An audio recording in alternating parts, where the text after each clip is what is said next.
talk about all about one of the most intentional puzzles out there, the crossword. Please welcome Katie Chu.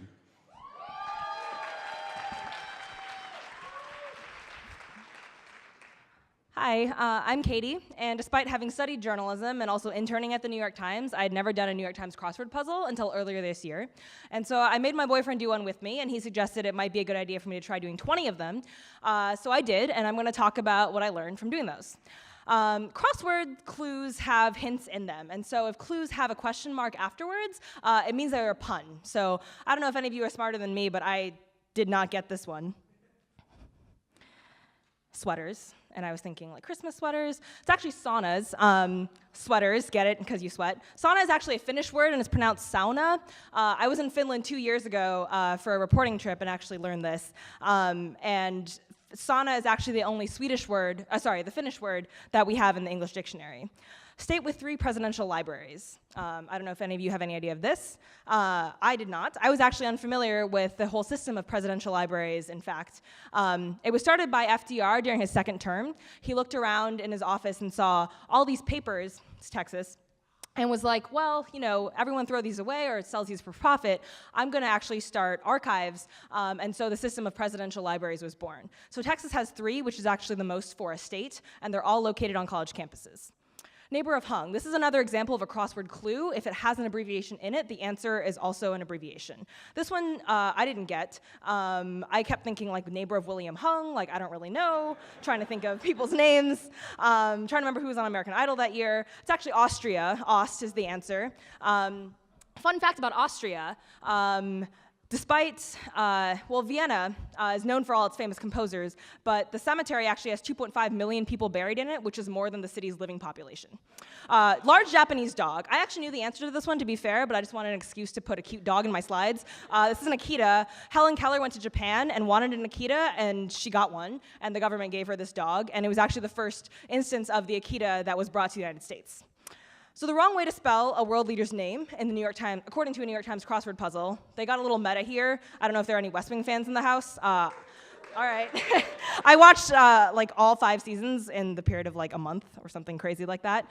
So it's actually Gaddafi, and if you remember the scene for like avid fans, it's Leo McGarry on the phone complaining to the New York Times people like, no, you spelled it wrong. I'm just an avid crossword reader, and you should really learn to fact check your crosswords, because the New York Times prides themselves on editorial style.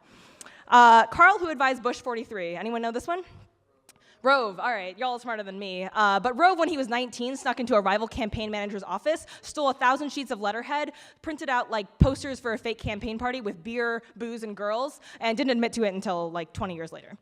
Milk additive. This is 8 letters, I believe, if I'm counting correctly. But it goes by its original name in Switzerland.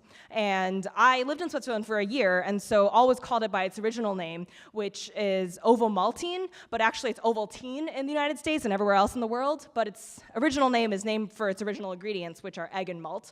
And it's delicious. If you haven't had it, you should try it. Chocolate, and they also make a bar and a spread, just chocolate spread on toast. It's the best thing ever.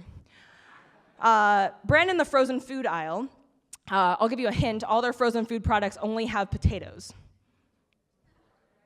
You guys are so smart. All right, I didn't know this one either. To be fair, I spent like 10 years growing up overseas, so we didn't have frozen food in China. Brand in the frozen food is Ore-Ida, and it's named for the states that it borders, so it's actually founded in Oregon and borders Idaho. Tater tots, we consume 7 million pounds of this a year, and they thought of it just by thinking of, hey, what do we do with the leftover potatoes? Yellow spread, any ideas? This is 4 letters. 4 letters. Oleo, oh my God, all right, cool, that's great. I had no idea. So actually, oleo is the prefix of oleomargarine. Napoleon III of France started this campaign to have someone create a cheaper butter because he wanted something that was easier to give to the army and peasants. And this chemist came up with oleomargarine, which he later trademarked, and it became margarine and the spread that we all know today.